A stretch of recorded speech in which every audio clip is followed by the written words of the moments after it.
I'm gonna get going. It's my great pleasure to introduce Dr. John Arenberg from Northrop Grumman. John got his undergrad in physics from UCLA, same as myself. He stayed on. Did you leave and come back, or you went straight through? To aerospace engineering at UCLA. And Northrop Grumman, where I recall his first job at college was working on Chandra X-ray observatory. He had an illustrious career, was chief engineer for the James Webb Space Telescope, and his role now is basically, from my point of view, his role is like if any astrophysicist needs to talk about a space mission, you go talk to John. He's the first one you talk to, and he's the most important person you want to get on your team. So he's kind of I think of him as the interface between the scientists and the space industry. And he has amazing ideas and amazing experiences, and I'm really looking forward to the talk. So without further ado, let's give John Arenberg a warm.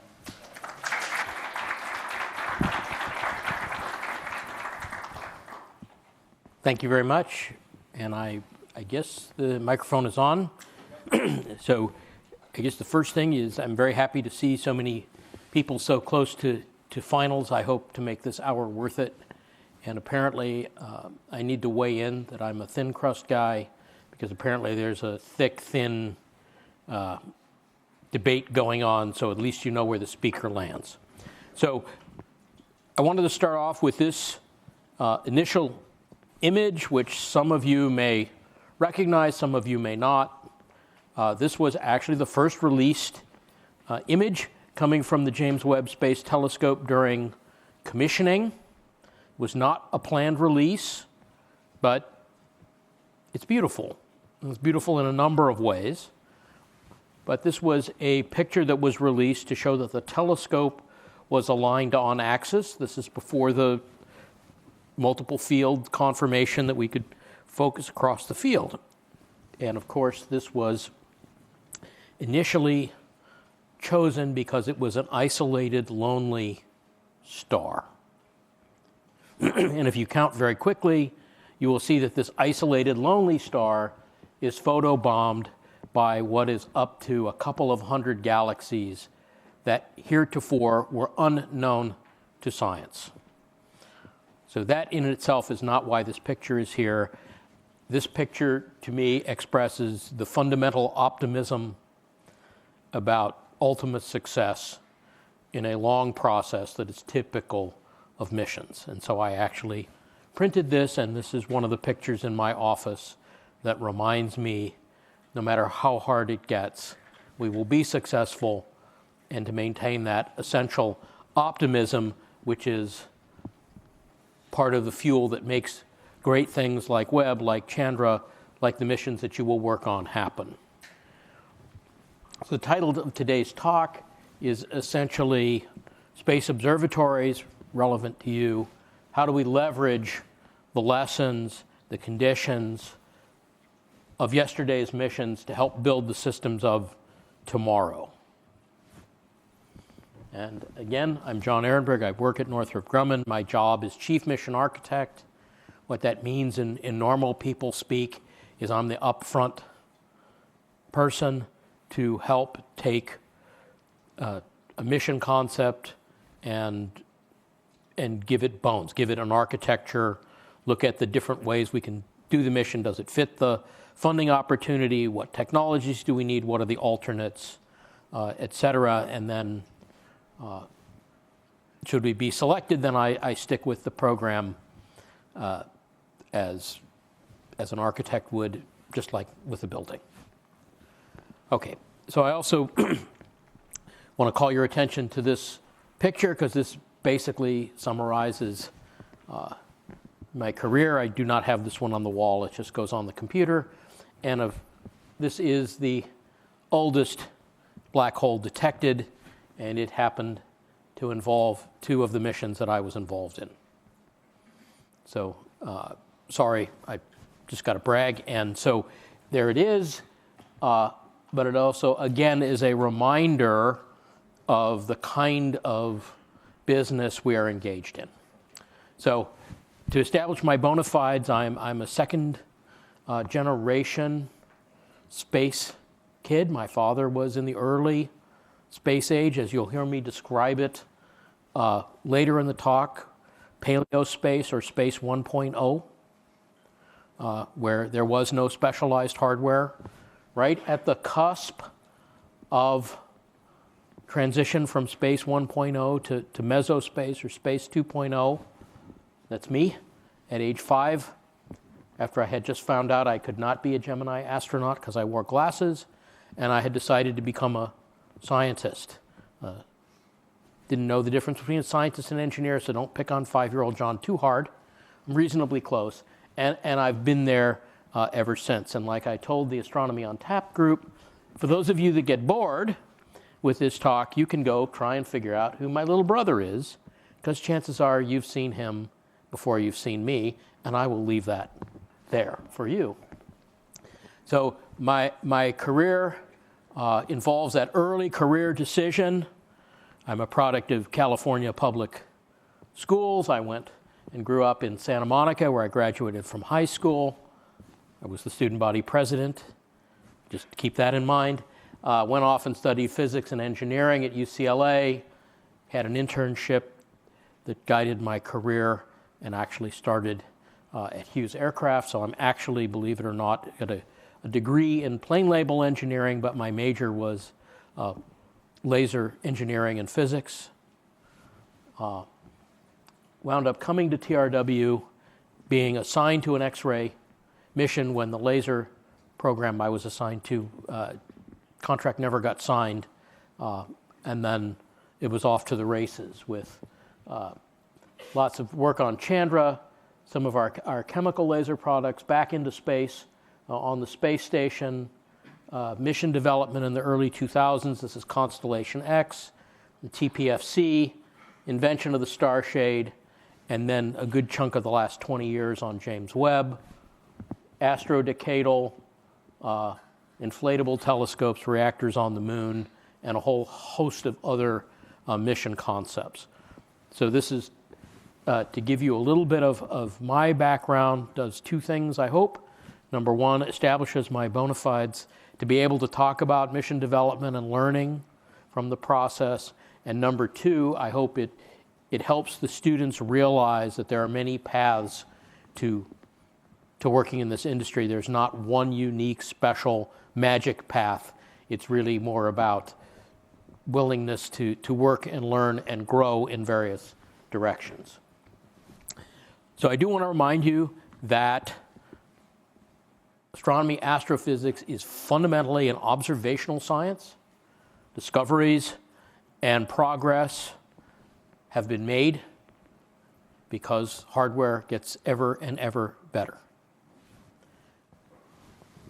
Quick example, previous X-ray flagship. This is Cassiopeia A on the left. That was the state-of-the-art picture from the 1970s until 1999, when we turned Chandra on. Chandra, you can actually resolve the neutron star and understand the distribution of elements and velocities and temperatures in the supernova remnant in a way that was previously completely unprecedented. So here's point one. To be able to get the money to do a science mission that pushes the field forward, it's got to be a big leap. This is an intrinsic part of the business. That's element one of our discussion. This has been true since the beginning of the telescopic era. This is Hans Lippershey, the guy who's credited with the invention of the telescope, and here is his patent application. Yes, his patent application. It was not granted, by the way, interestingly enough. More famous is this guy who saw the scientific potential, but is actually the first person to improve the technology to the point that it could be pointed at the sky. And then, of course, being good astronomers in astrophysics, you probably know the story better than I do, that he actually pointed the telescope up and then wrote about it, which changed the world in this influential little 12-page pamphlet and thus launched the telescopic era. This has been going on for 4 centuries. This is a plot of the largest telescopes on the ground and in space since Galileo here, James Webb's up here. Always ever up, more complicated systems, more sensitivity, every one a new engineering challenge. If you read the history of the Hooker telescope on Mount Wilson, it was all about bearings and hard things and Palomar, ... So I'm establishing that novelty, new systems, the challenge of something new is intrinsic to pushing the field forward. And you can zoom in and look at space telescopes over the last 50 years because we have technology that allows us to put such systems in space. And these two are largely up in time. So as we make ever newer and more important and scientifically relevant systems, which is a necessary condition to getting the money, it's got to be bigger, it's got to be much better than the predecessor. So by definition, there's no easy way out. I will repeat this many, many times over. I want to discuss, so initial condition 1, or condition 1, to be able to be scientifically viable and therefore fundable and therefore going to happen, it's got to be new, it's got to be a big leap. Why is doing something like this hard? We built telescopes before. Right? We built all this stuff before. Why is this so hard? So we're going to talk about why is it hard. So to call on this, to kind of put you in the mood, to asking such a big existential question, I always go to the experts. If you don't recognize her, this is Minerva, the Roman goddess of wisdom. Also, she's also known and lives on the California state seal because she's known to be born fully mature. This is not the case for our satellites and our telescopes. So you can ask her, how does this happen? We now know where Churchill got his quote, and there's a lot of effort that goes involved, and we have to do a lot of calculation and simulation, and this is the root of our stories. And she is a Roman goddess, so she must give us a pithy Latin epigram, and that means through dragons the stars. And so dragon is my metaphor for design challenges. So if you wind up working with me, and I hope some of you do, you will hear me often say, we need to fight the closest dragon. Okay. So when we're talking about new and complex systems, I should define my terms. So new, of course, has to have unprecedented performance. Chances are it's going into an environment that we don't entirely understand to get that performance. It's leveraging materials that might be brand new, technologies, architecture, a brand new mission that's almost by definition. Maybe the customer's new to you. And in this case, I'm meaning very broad customer. I don't mean just the person writing the check, because as a builder of these systems, I see you, the astronomical scientific community, as the large part of my customer end user base, usually represented by project scientists or science working groups or the astronomer on the street that tackles me at the AAS meeting or whomever it happens to be. What makes a system complex? It's got some kind of significant constraint. Okay? It could be something non-technical, cost, funding, something technical. We got to squeeze 8 pounds of system into a 5-pound bag. I got to put a 6.5 meter telescope in a 5 meter fairing. It's got a lot of interfaces. The performance is highly dependent on other parts of the system. So that's new, that's complex. Not surprisingly, James Webb checks every box, some of them twice. So let's now talk about how designs proceed. What is the actual process of design? What are the steps? What are the objectives of the various steps in the process? And I give a whole lecture. I got 8 steps, but I'm only going to concentrate on 2. So the first one is making sure that you've scoped the problem right, that you've looked at all the alternatives, that you've determined the conceptual solutions, that you've imagined this new observatory, this new system, in all the ways possible so you can select the best one. This requires a lot of imagination and creativity. Basically, you want to do is avoiding a failure of imagination. So you want to think through how things work. You don't want to skip problems. If you go look up this term, this is a term that dates from the Apollo 1 fire investigation, when no one thought putting 3 astronauts in an overpressured pure oxygen atmosphere with flammable materials and sources of spark was going to be a problem. And unfortunately, 3 people died because of that failure of imagination. So, want to do that. We want to get the right architecture, right? You want to have a fundamental design, that's the architecture, the big picture arrangement of the system, so that you're not fighting the physics. Okay, one recurrent theme. I've built 2 major flagships, and both of them had put something hot next to something that wants to be cold. So the next time I'm at a design review for a major NASA observatory, and I'll probably walk in on my cane, or my first question will be, do you have anything hot next to anything cold? And if the answer is yes, I will say, wrong answer, call me when you fix it. Right? This is a classic example of fighting the physics. We did it on Webb. It took a lot of effort to keep the very hot, the 1/4 kilowatt of dissipated power away from the mirror that was at 45 Kelvin, that were that far apart. Space is hard. Don't make it any harder than you have to. So get the architecture right.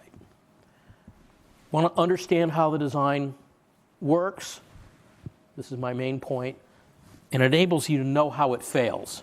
So that's so important. I wrote it in red. Typically at Northrop, you're not allowed to write anything in red unless it's bad. But I'm not here, and none of you are going to tell my boss, and it's there to emphasize it. So if you remember one thing from this lecture, this colloquium, that's what I want you to remember. When you're in the design process, the fundamental objective is to understand how it works so you understand how it fails. The very process of design is mitigation of those failures until you've completed the design to your satisfaction and reduced the risk to a tolerable level. This means you must recognize the design's big fundamental problem. Every design has one and should have only one. Why did I just say something that crazy? Because I can always optimize over a single variable and find an optimal answer. If there's 2 challenges in general, there is no guarantee they will optimize at the same place. So therefore, the design is a compromise, or it could be worse. There could be a null design space. That's what I mean by getting the architecture right. Forcing your weaknesses or your challenges into one place so you can watch them and manage them. And again, this is very, very large, big picture thinking, but you've got to think about it carefully. And the other one down here at the bottom is understanding the interfaces. That's where things go together. Put hardware together where they may have a mechanical, optical, a thermal, electromagnetic interaction. And this is where challenges and problems occur. So if you're football fans, right, you got to practice your handoffs, otherwise you can fumble the ball. Okay. The challenge for new systems, major point 2, is we don't understand how they exactly work in great detail. And this is a necessary element of the design process that doesn't have a lot of money and a lot of people. We don't understand how it works. And what I mean by that is, yes, of course we understand the basic principles, but we don't understand every last interface, interaction, because it may involve hardware that we don't even know we need yet.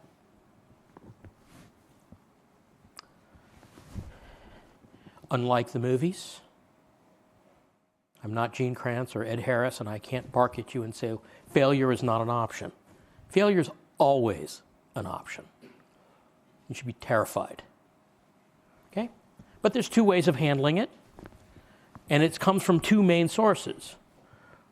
Everything we make a system out of has imperfections. Every process we use is not perfect, but we can manage that by scheduling or budgeting those errors and understanding how it influences the key technical parameter or the distribution of our performance. That's what's represented in this cartoon here. And sometimes it's greater than or less than. You got to fit in a little bucket, or you got to be greater or less than. It's the same math. You just let one of these limits go to infinity or plus or minus infinity. It's the same picture, right? But there's a process by which you understand these imperfections and add them up, the so-called error budgeting process. Again, you have to understand all the terms, otherwise you get an incomplete answer. The easiest analogy to something that you all do all the time is you can think of this as deriving an error bar or an uncertainty on your measurement or your experimental process. Or this is driven because the tools we use to estimate the performance are incomplete. The pictures you see behind you are snapshots of the James Webb design at various stages of its development, okay? And even the folks in the back of the room that put their contacts in the wrong eyes and out of focus can tell these pictures are not the same. The aesthetics even have changed, and that's because as we analyzed with greater detail, we understood how the design worked in ever-increasing detail, we found places that failed. It's like, oh God, we just blew stray light. We got to change it. So, here was the proposal era. I still have no idea how this one works. I wasn't on the program with the proposal. I think they missed some analyses, right? Doesn't have a lot of roll tolerance. You can just kind of look at it and see that the shadow isn't very deep. It was fixed by going to a more hexagonal sun shield, but these catenary curves revealed the spreader bars that are hot and completely failed stray light. The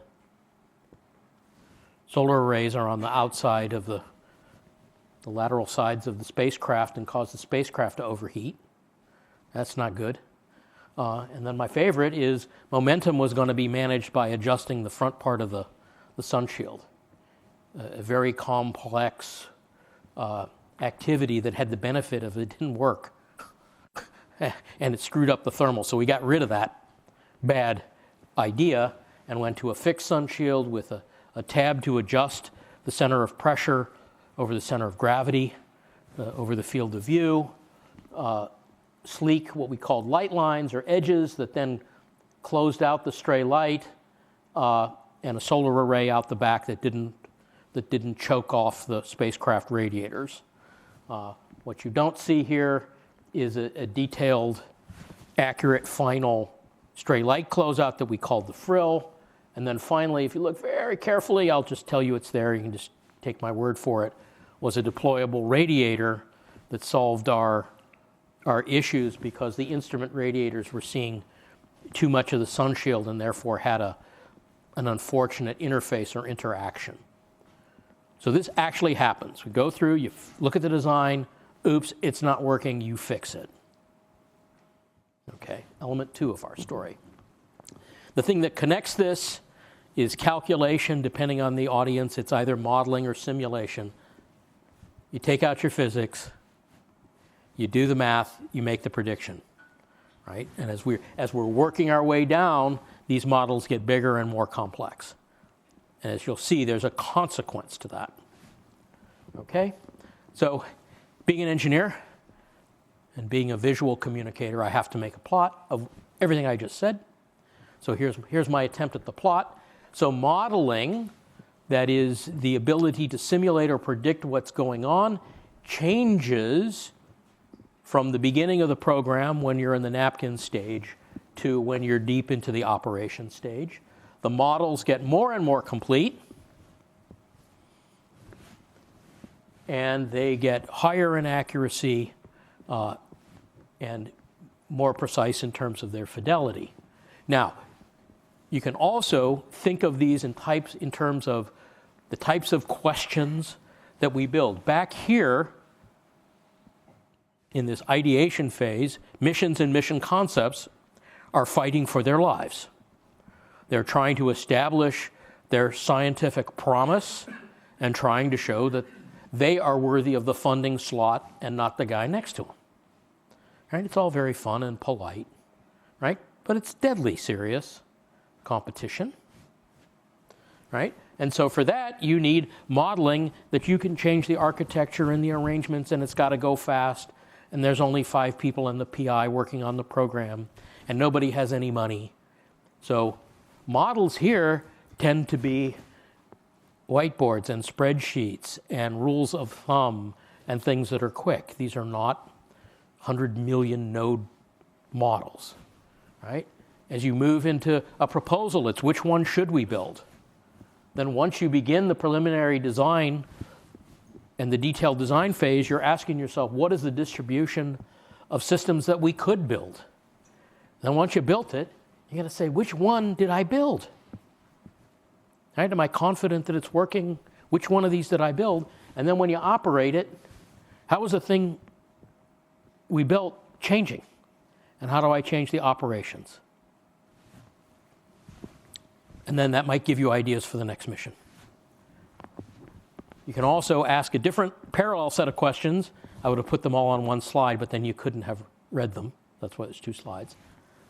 Does it work at all? Does it meet the scientific question that we pose? Right? This is typical of very early concept development. Now that we've established that it'll work and it'll do something scientific, can we afford it and can we build it? Right? In here is the details of how it works and how it fails. Proving that we built it correctly and that the workmanship didn't screw it up. Workmanship, I mean you got to put it together right. Okay? And then off into operations, you're going to ask yourself, is it still working? Is it still producing? Is it worth the operational budget to keep it alive? So that basically brings us to the next point, and we did analyze this data, and so I built a model, and this is taken from a paper we wrote on the lessons, the strategic lessons we learned from building James Webb. So here's a simple flow chart that talks to the process I just said. I will walk you through it. Just relax, don't worry, we're not going to brief every box. It's a flow.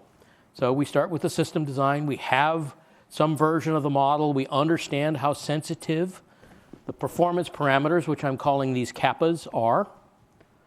Okay, and the kappas have a subscript, one for the different TPMs, the different technical performance measures, wavefront quality, spectrum, energy resolution, whatever it happens to be. K is the model index number, and the various parameters of the problem are the W's. Okay? So we go through, we establish what we call sensitivities. This is the change in performance versus the change in the parameter. Model that with the uncertainties.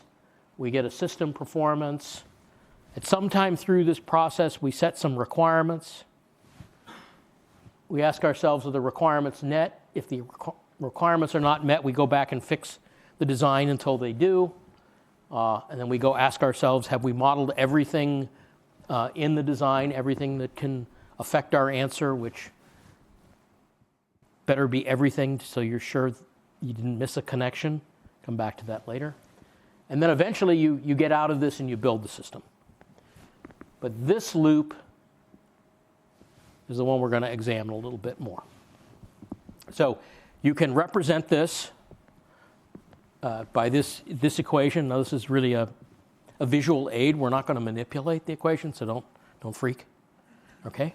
So M, with this subscript here, I will call the design operator. M is for model. okay? And it takes the parameters of the problem, of the design as they're understood, and it produces a performance prediction. That's this group of kappas, okay? And you'll note, and I want you to really pay attention, this is all done for the subscripts. So this one is the model iteration, this is the number of parameters, and this is the number of performance metrics. So you can determine a design point. That is, you go and you play with these, and you adjust those according to the constraints of the problems, what parts you can buy, what's expensive, et cetera. This determines essentially the central point or the mean of this distribution of performance. And again, this is not one plot, but you should imagine a whole set of them. But the slide will not be enhanced if I write 15 of them. So keep in mind that's a whole set of them. It's representative of getting the desired performance inside the acceptable range. We recognize nothing is perfect, so we understand, and this is just a Taylor series expansion of the performance, the simple analysis to calculate the variance in the expected performance. You would recognize it as a propagation of errors methodology. It's exactly the same because, of course, this is the propagation of error of the performance parameter. And so that's what gives us the distribution.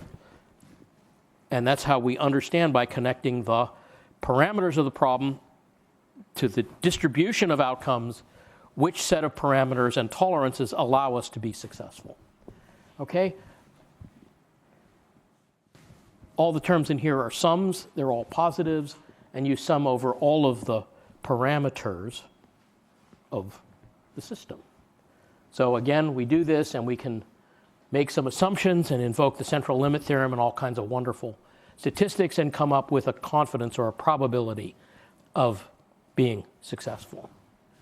And again, this is just the variance of this distribution, and it's given in this simple closed form. So again, if we have a wide acceptance region, the probability of success is very high, but that costs a lot of money. You would call this over-designed. So typically, you live somewhere here where your acceptance regions are a few sigma wide, and you could call it life on the edge, right? Because if you underestimate that sigma and you don't have 3 sigma in your acceptable region, and you got 1.5, your probability of success drops rapidly. Keep that in mind, okay? The model keeps getting revised. We are now adding complexity. Remember my graphic, right? As we move through the design process, we are adding complexity and completeness, which means we're adding variables and parameters, which means we're adding positive elements to that variance calculation. So now instead of M0, I've got M1.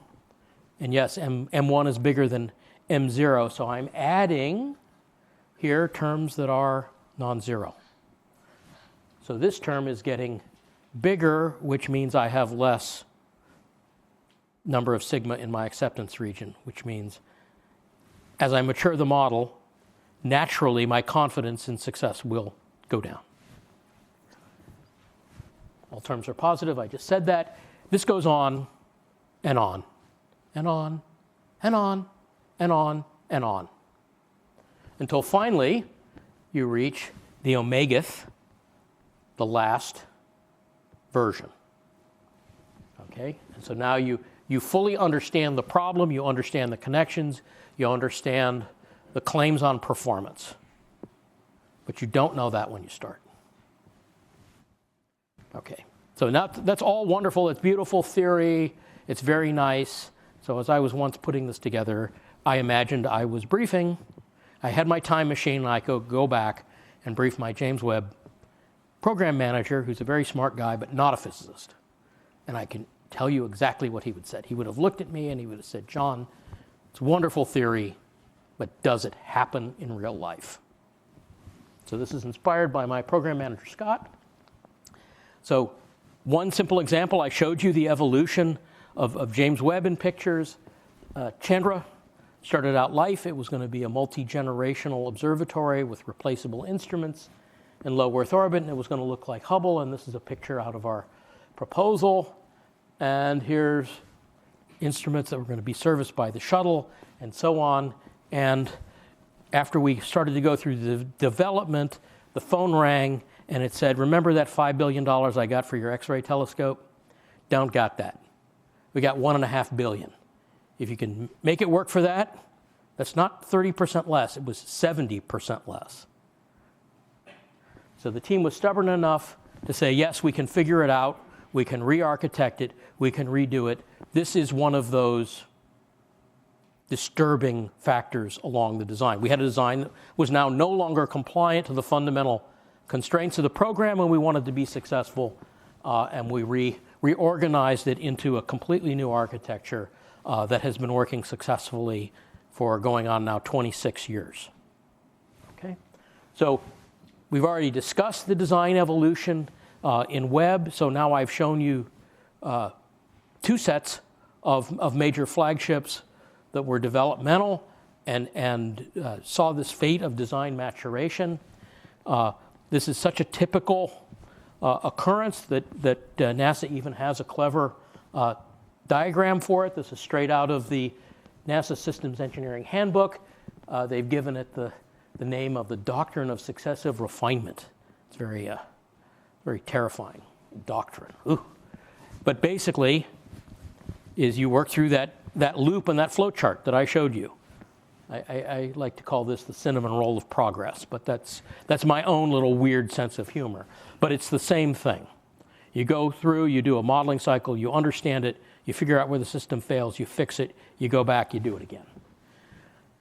So we had the benefit of having really good design records, and what you see here is a plot for basically more than 20 years of the size of the James Webb thermal model. So in this case, I'm mapping the complexity of the model in terms of the number of nodes. And as you expect, it starts out from a small number and it goes to a big number. And along the way are the various program milestones. So for those of you don't speak acronym, proposal's a whole world, that's not an acronym. So that's when we started. And it had, 5,000 nodes in it. By the time we got to system requirements review, which in classic doctrine is when you nail down and stop changing requirements on the system, we had a few more nodes, but basically only 7% of the final nodes. You don't have to be an A+ physics student to know that if you only write down 7% of the problem, you're unlikely to get the complete solution.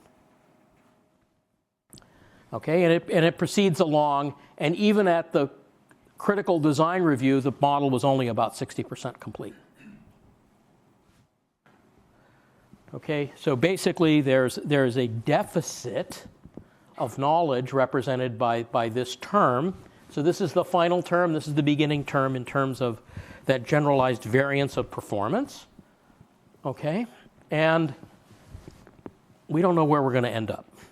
So how do we avoid falling down that cliff of lack of confidence? We do that by explicitly identifying reserve that we put into the performance. So when we make an initial estimate of performance, let's pick wavefront on the telescope, that's easy.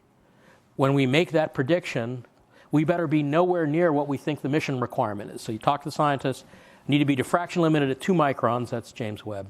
It's 135 nanometers, give or take a picometer of RMS wavefront error. So if we were going to do the design today, our prediction better not be, number one, more than that number, but it also better be significantly lower because we're going to learn something.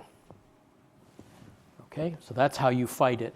But you have to explicitly put it in here, and many programs run aground when they get the systems requirements for you. They say, we know how the system works, here's your requirements, and then they go off and find other claimants and have to readjust the requirements, and that's where the expression that everybody hates their systems engineers comes from.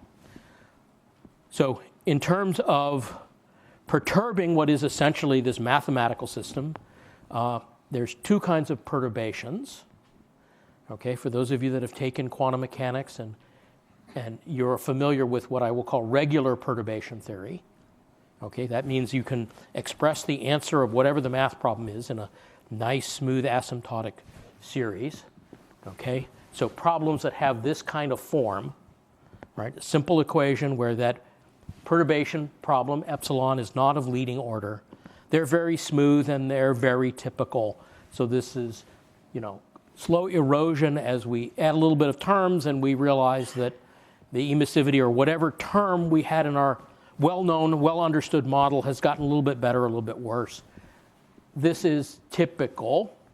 What is challenging and less predictable is what is called, I will call them the singular perturbative events, where somebody identifies an entirely new interaction. Okay, in this case, it's mathematically represented by changing our simple little equation and moving that perturbation term to the largest order and simply understanding it this way. This has one solution, and it has the same number of solutions as you adjust epsilon up and down, turn the perturbation off and on. In this case, again, don't need a PhD in math to know that if I turn epsilon off, there's one solution, x equals 1. But as soon as I turn epsilon on, because it's a quadratic, I have 2. The behavior is not continuous. Something else, something weird is happening. This happens a lot in mechanical systems. So think of a single pendulum, a single oscillator. The second oscillator, assume they're not connected, they kind of behave independently. They have a good time, they swing, they're having a good time. As soon as you couple them, frequencies change, they change energy. The behavior of the system is fundamentally different. So if you model something as uncoupled that's really coupled in some way, mayhem can ensue. Doesn't always, but it can. Has this happened? Yes, this actually happened, and I worked 2 problems late in Chandra's development that were potentially mission-ending or mission-defeating if we didn't solve them. So it does happen. So, big point. To be a science mission, you have to do something new. To do something new, you don't fully understand the problem. You are going to face what I call the lesson of newness or the challenge of newness, that defect in understanding performance that is an intrinsic part of doing something new.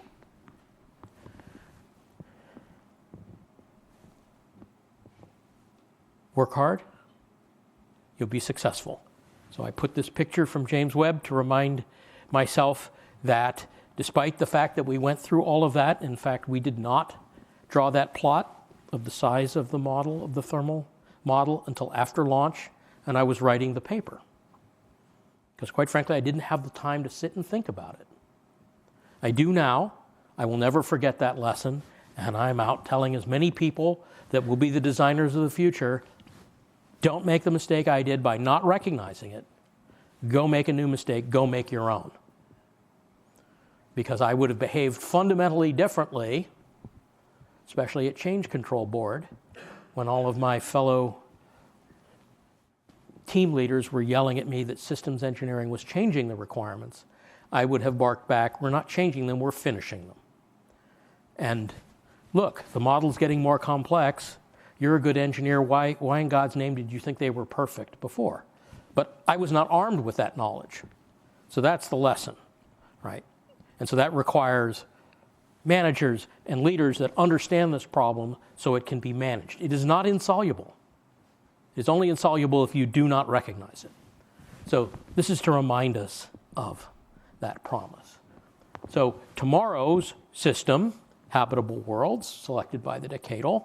Now this is the LUVOIR B picture because I like this better than any of the other pictures that NASA has drawn to date, and I was on the LUVOIR B team. So this is standing in for Habitable Worlds, and its fundamental problem is it requires a wavefront that's basically 1,000 times more stable than James Webb. So we've got to worry about a few more disturbing aspects. Additionally, we stand on the cusp of the third space age. a fundamental change. I'll call it an engineering revolution. I don't want to get too carried away. But to do that, I want to define them. So space age number 1, my father's space age, was dominated by uncertainty. I would categorize the watchword there was just make it work. This was an era where space agencies would literally drag ICBMs out of holes and strap a lawn chair on and get a brave astronaut up into space. I mean, relative to today, if you get a chance to go see the spacesuits that the early astronauts, it's terrifying. I mean, if you ever get to Palm Springs, lovely place, there's an air museum, pay the extra $1, go walk through the B-17, and you will be very impressed with the bravery of your grandfathers. It's quite a contraption, right? Mercury is an equally level, terrifyingly simple, crude contraption. So just make it work. Space age 2, the middle space age, is dominated by failure is not an option. High reliability. As your space historian, I date that from the Apollo 1 fire. Because after that, everything was about reliability and understanding. This red box indicates a pivot point, Kitty Hawk moment, if you will, when we docked with an unprepared spacecraft, and that was done by a Northrop Grumman mission, to extend and get a satellite out of the geo graveyard and return it to service. The MEV-1, we've done, there's a picture of from MEV coming up on the client spacecraft in the geosynchronous graveyard orbit. We've now done that twice. So now servicing robotically, although with humans in the loop, is characteristic. Space age number 3, neospace, is characterized by modern manufacturing, lowered launch costs, larger launchers, servicing, optical communication, advances in material science, that we can directly design metamaterials to do very complicated things that we would have to do with very complicated systems in space age 2 and below. So these are all those new materials, new architectures, new technologies that will be combined. So if you thought just reusing a few parts for habitable worlds would get it out of the hard new category, no. So again, I will recall my earlier definition slide and let you know that the next flagship will again check all of these boxes. So we must go into it learning the lesson of the past, adequate margins, understanding and planning for that maturity, and not being surprised when we're surprised by the design. And in fact, demanding that we get as many of them out of the way as quickly as possible and not avoiding them. It's kind of like the difference between a math test in junior high and one in graduate school. You just want to get the one in junior high out of the way because you want to go out and play, and the one in graduate school is going to reveal whether you truly know the material or not. So again, we want to go through this. Proof that this is going on. NASA is attempting to define a few alternates and understanding the sensitivities and the benefits and the places where these mission and mission architectures are successful, and failure against the mission requirements as they're currently understood. And again, we want to understand how it works so we understand how it fails.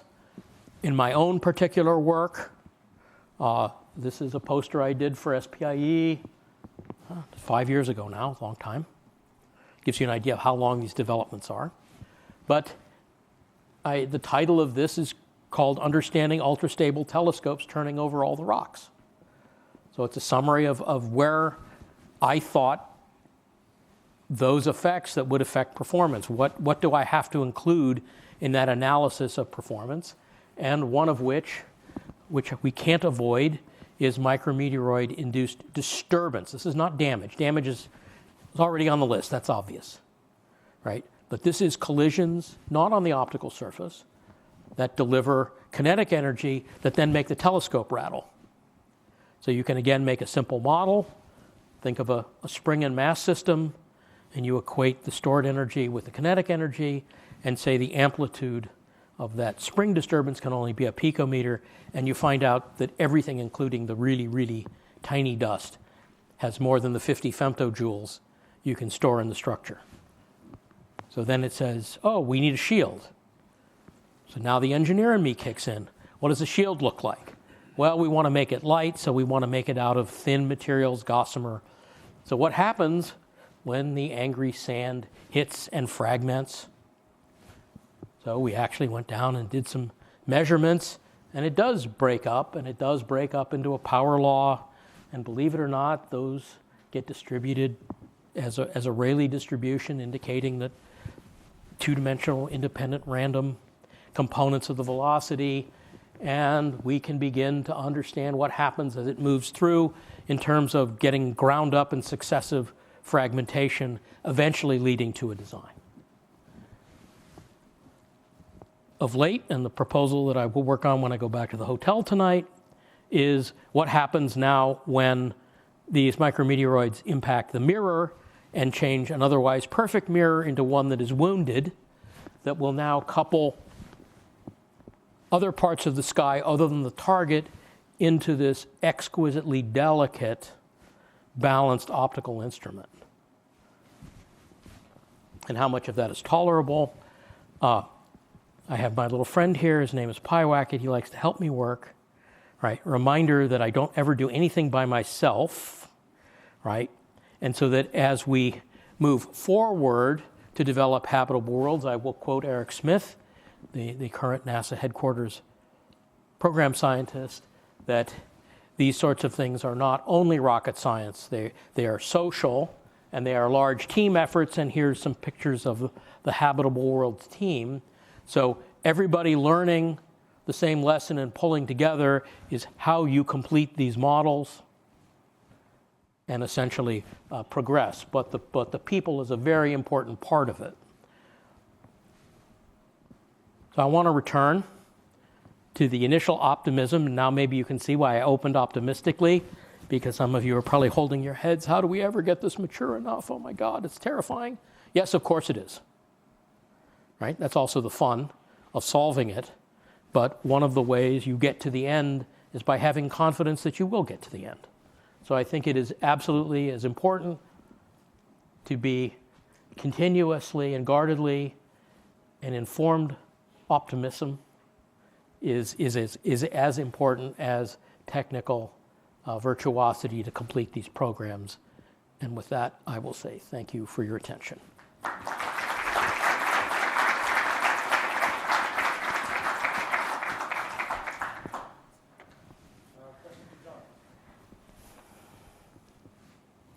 Yes, sir. Thank you for the excellent talk. I'm curious about, you mentioned one of the pieces of the flow chart, sort of trying to build in a certain amount of flexibility for unexpected things coming up, such as losing 70% of a budget. That one we couldn't have anticipated, but... Well, sure. And so I'm curious, and I think it's somewhat relevant, unfortunately, to our current political situation. I'm curious about what level of that kind of cut do you think these sort of large space telescopes can bounce back from? Because 70% is enormous. 99% would be even more. So I would frame it differently, right? Everybody talks about the total cost, but that's really not the rate limiting step. It's really the funding. It's the time derivative of how much do you get in a given year. And in fact, in the paper that I cited, one of the lessons learned is for program designers to be aware that over the last 50 years or 49 years, because I counted the CBO data, that the country has not had a budget. It's gone under continuing resolution. Yet every program is planned as if the money truck is going to magically show up. Get over it. Don't plan it like that. Be realistic. Be honest. Okay, I know I'm going to get flat funding, right? I'm not going to stub my toe, or I'm going to try to do something more clever. I think that's the better way to think about it. And that funding goes, that will change 5 or 10 or 15 or 20%. And that's a more manageable way. So it is both a strategic a revision of strategic objectives, but it's also a very tactical way to get around it, right? I mean, if people don't like your program that much, they'll just cancel you. I've been on canceled programs. It hurts. You'll get over it, right? Some put a drink in me. I'll tell you about one or two very angry. You know, we solved the greatest technical problem of the program. And the customer was so happy they canceled us. It happens. I don't know what else to say. But in terms of funding going up and down, I think you need to be much more tactical, right? And also be honest. It's a funny thing. Go as an exercise. Go Google cost overrun, right? You'll have to go way down the list, many pages before you even get to aerospace. You got to go down even more before you even get to space science. The big offenders, civil engineering projects, right? My favorite analogy is I live in California. If you're familiar with the Bay Bridge, it fell down in the 1989 earthquake. Proof that there is a God and he's a baseball fan because he waited until San Francisco and Oakland were playing before he knocked the bridge down. Didn't kill too many people, right? But when they went to rebuild the bridge, and humanity has been building bridges for 12,000 years. This is not new technology. They said the bridge is going to cost $250 million to replace. The final cost was 10 years late, and it was $6.8 billion. This happens because people don't think about it, they don't plan it, and they don't, not connected to reality. So I think the way science, which is, of course, largely funded through government largesse, can do it is by being very aware that, you know, you've got to be careful and have a plan B. Yes, of course, say, I want the money in this hump, but if it doesn't come, this is what I'm going to do, and be aware that you should have that plan in place and not react in an instant, because you can push off risk and you can make your problem harder, and there's friction of putting that toothpaste back in the tube. Right? So delayed work costs more, and so you really have to study it and game it out. And just don't assume you're going to live in this paradise. I don't know. It's my best answer. Hope that doesn't scare you too badly. Yes, sir. So speaking on, you know, schedule margins and budget margins, and you had this tolerance margin, you said that you kept eating up. I was thinking on something like JBST, you know, it took 20 years or so to go through the development cycle. I understand intuitively understand that you're not going to know all the unknowns and that you're going to encounter problems that eat up that margin. But over such a long development cycle, are there not solutions that are unknown that give you more of that back over time, or do things get frozen in a way that doesn't help? So again, this is kind of cultural. So in some cases, there are solutions and technologies over a long development that might warrant a change in architecture or a change in approach. Typically, that's frowned on by the customer who's very conservative, or even the scientist saying, I don't want to take the risk. So typically, determinism and confidence in performance is as important as a leapfrog. So it's sort of the devil you know, right? You know, it's like you get some horrible disease and it's terminal and you've got 6 months. Why not try the experimental drug? But, you know, if you get something that's chronic and not that bad, you're not going to take that risk. So I think it's balancing the risk. And right now, under the operating rules of mesospace, those decisions are made early and they're kept. So as a result, computers are, you know, less capable and slower because we know they will work and they will not fail, right? So that's the reason. That will probably change as the product cycle and the time to develop gets faster. Whether it actually gets faster for flagships and missions like this, I don't know. I hope it does, because right now it's long. I mean, I feel very blessed that I got to work on 2, right? But the problem is I now have very little time to take what I've learned and teach it to the third generation team. Yes, sir. So in January, there's going to be a change of administration. There's going to be some kind of collision between NASA and Elon Musk and company. Can you speculate on sort of what the new environment may be like for I space mean, my guess is as science? good as anybody's. I think the ones that are going to be much more affected is manned flight and Artemis. I think science will be viewed as a shining beacon of achievement with the various things that are now operating. I think so. That's my read. If I had to guess, I would say that my colleagues in the human directorate are going to face a more direct challenge than science, because the science budget is a small fraction of NASA's small budget. Most of it goes to human exploration. I expect that is where most of the focus will be. Right? I mean, their development times for things, again, that were built before built on known parts were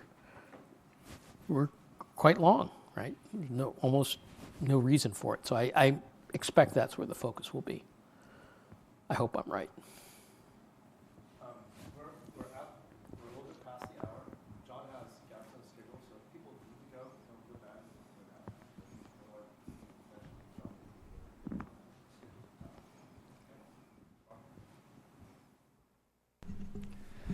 So, when you were figuring out how the thermal model evolved over time, what was that increase in nodes mainly a function of? Was it personnel or materials or interfaces? Let's see. So it was largely detail in the design that allowed the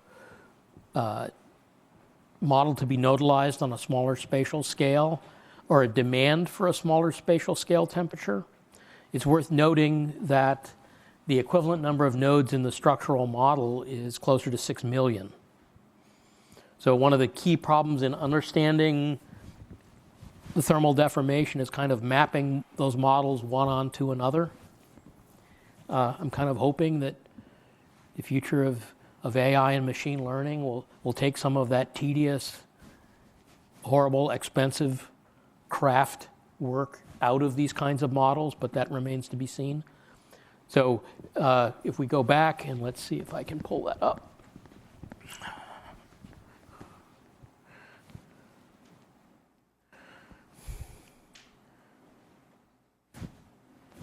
Come on.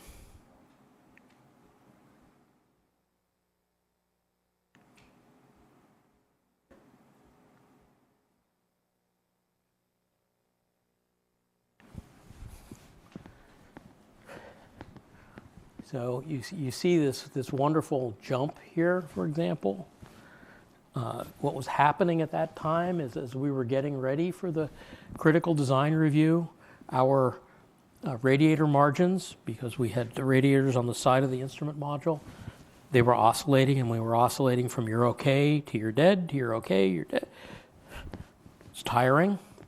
And at about this point, we realized that we needed to understand the conduction to a greater degree and the temperature distributions. So this was largely driven by adding a lot of detail in the backplane. So this is the structure behind the mirror, the behind the camera talent, if you will, the real secret sauce of James Webb, the ability to hold everything there with a fairly light open structure, but had to understand it. And so that was adding that detail. So, you know, what drove us basically up to here was adding detail. The detail that came in here late in the program, which is still substantial, was really matching the model to what we were seeing with test. So that's adding the final as-built details. Oh, the blanket that we modeled as one piece was 8 pieces. So we had to go back and add, 7n, where n is the number of nodes per blanket, or whatever it is. So this was largely getting us to a point where we had confidence that the thermal design would close. Somewhere in here, we added the deployable radiator, and if you'll pardon the expression, we assassinated that problem. It went away. It never came back, and in fact, we're running better than we predicted because our models were conservative. Yeah. When we were doing the work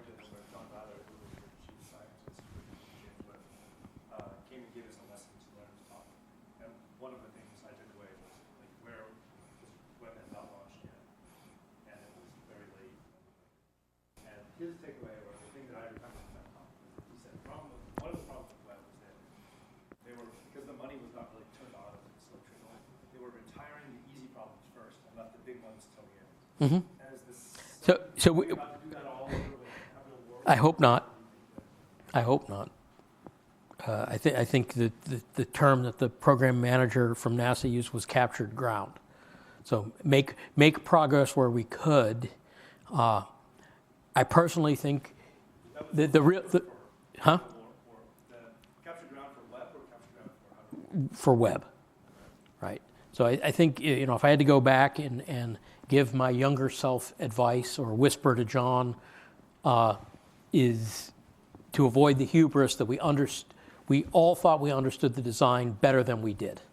I think if we had said, we're going to be really smart and admit we're not as smart as we think we are, we would have been in a better philosophical position to question the origin of some of the problems. We kind of attacked them that, hey, this is the right architecture. It did not occur to us until we were well into this final thermal recovery, and I forced the thermal guys to make a complete list of threats that we realized how hard the problem was, and that it was probably going to require a re-architecture or adding of a feature. If we had done that and been far more aggressive, and we had a manager that said, hey, I've developed stuff before, you're my lead engineer, I expect you to come back in a week with how deep this hole is, and don't you dare leave anything out, because I'm going to quiz you about how do you know that list is complete, as opposed to make this problem go away, we need to get on to tomorrow. We would have probably been in better shape. So if I ever counsel a future program manager or get hired as a consultant to NASA in my retirement, those will be the first words out of my mouth. You should always assume your knowledge is not as complete as you think it is, and behave accordingly. And it's a very different philosophy of approach. Yes, sir. So on that same topic, something like Webb or any of these instruments, you can't actually test them in the operating environment. You can come close, you can model. How much does the model change, if at all, after launch? So the model evolves, right? So we have learned how to, I don't want to say curve fit, but fit the model to the operating parameters, and then the ones we expect to be time dependent, those are the ones that we change. And so those models do get updated. It's worth noting that the Chandra no longer doesn't use the same model to predict the performance. It's now been flying so long, it has identified all the corners of operating space, and it's basically interpolating, right, based on actuals. So at some point, Webb will transition to that. But it's worth, following that model to understand how to evolve it, and that's what's going on now. But you didn't find new interactions appear or things like that become new nodes, effectively? No. I mean, that's effectively what system test is for, to check to make sure that you haven't forgotten something important. Now, in the case of Chandra, one of those disturbances in the force, literally, was the fact that the reaction wheels have a small static imbalance, so they export force. That force was enough to make the grazing incidence mirrors literally ring out of specification for the surface. And at certain frequencies of reaction wheel speed, the telescope didn't work. And we only discovered that because we did an end-to-end model. We never would have been able to test that on the ground. But again, if you have the ethos and the philosophy, okay, we are going to build a model that connects everything to everything to reveal those interactions, that's the way to go. Now, it's worth noting, and I've got a whole different talk, that I think one of Webb's real revolutions was pioneering, I'll call it disaggregated verification. We could not put it in one piece and test it end as we flew it. Even if the facility existed, any realization on the ground would have ruined the interfaces. Just think about how you would simulate the sun coming over the sun shield and not have it rattle around a finite vacuum chamber. You would need an infinite vacuum chamber. We got one. We just flew it. But we did find a way to do tests and connect them, and the verification worked spectacularly.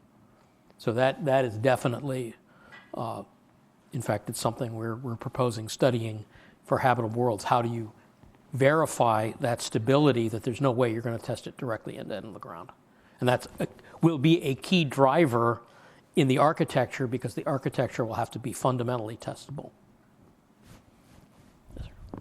So one of the things that struck me about the way that you segregate space into 3 different eras is that those are also like career generations, right? So people from the first era would have like already retired by now, or but does Northrop Grumman, and I know that they're they're a private or they're a company that has the government as a major customer, but do they have a system inside to maintain all of that institutional knowledge past people's careers in a way that is, like, I feel like the people would miss you once you take all your lessons from JDST and take it to retirement. So over the last 5 or 8, 10 years, it has become a job requirement for senior people to mentor and pass things on. I mean, aerospace typically is very bad, so when I joined in the early 80s, previous generation of engineers were gone. We all had to learn it ourselves. There is now a decided effort to do the best job possible, right? Unfortunately, I think the real way to do it is to identify the 300 or 400 people in the company and have them shadowed. I think it's going to be too expensive, but we are absolutely trying to do this mentoring. In fact, I give a version of this talk. I will give a version of this talk next week inside the company. So we have other developments in what I will call other realms, equally complicated, in fact, vastly larger programs in terms of money and other things that are facing exactly the same development issue. So, so my network of fellow people that I've run across, my former boss is now working on one of these programs, and somebody on the airplane side I know from AIAA, because we're on the same technical committee. So, at least in my case and my company, we're trying to talk to ourselves and learn these lessons and share them. But, other than that, or, the job requirement that I sit down and write a book or do a 2-week oral history, no, that hasn't happened yet. But if it was, I wouldn't mind. Any other last questions? Yes, sir. Do you think that, for like the systems engineering, kind of makes the assumption that you know everything from the start, and you're battling it the entire way, and we didn't actually know everything from the start? Do you think that there are ways to, that JWST design process could have been modified so that you kind of fail fast, fail quickly, and learn fast? Well, we did. We did. Yeah. It's exactly what we did, right? I think, keep in mind, everybody focuses on the 1 or 2 things that didn't go right, and they become for everything you heard about, there were 12,000 things that went spank on, right? The fact that we were successful is absolutely we had problems. Every development program will, but there were very few, and we could just concentrate on them. Some of them were wicked hard, as they say in Boston. I don't know why I picked up that term. I never lived in Boston, didn't go to school in Boston, but so be it. So we did do that. I think the major revision that I would argue to the systems engineering process is the systems engineering process for a new system is very different than a repeat, right? So, even though I've had people accuse me of being truly blasphemous, that, taking a different approach to requirements reviews or demanding on a development program that there was a requirements a review of the requirements, and in fact sunsetting of a certain number of them, right? There were thousands of requirements on Webb. Probably 300 of them affected the mission. But I had to go through and verify. We had to go through and verify and pay for all of that. Did it increase the probability of success of the mission? No. So I think there are revisions to what I will call the development process. It's very different than systems engineering, an incremental improvement. I usually, at this point, cite my beautiful dishwasher, right? very efficient, very quiet, very easy on resources. But that is the cascade of 50 years of incremental performance, 0.5% at a time, or 0.5 dB at a time, or 0.5 gallon at a time, and all of that culminating. But it builds on everything. Because we're not going to rebuild Webb because it doesn't provide that jump in science, this kind of behavior, this performance is intrinsic to this domain. And so I'm arguing that there should be a different process for these, because we're just borrowing, if you go pick up the NASA Systems Engineering Handbook, or ours for that matter, parts is parts, right? Potato chips, microchips, we're just making chips, it's all the same. No, they're not. They're very different, and they have these different attributes, and the intrinsic attribute of these systems to be worthy of scientific merit, to be selected to be built, they must be new, they must be complex, and therefore they all suffer from this problem. So we need a different paradigm. That's really the big argument. Not the systems engineering doesn't work, not that we don't go out and rapidly experiment, but we don't have the time for me to discuss all the little prototypes and things that people did very quickly. I'm just concentrating on the challenges. So yes, you're right. We do all of that, and there's still this. Sure. Any final questions for Don? All right, let's thank you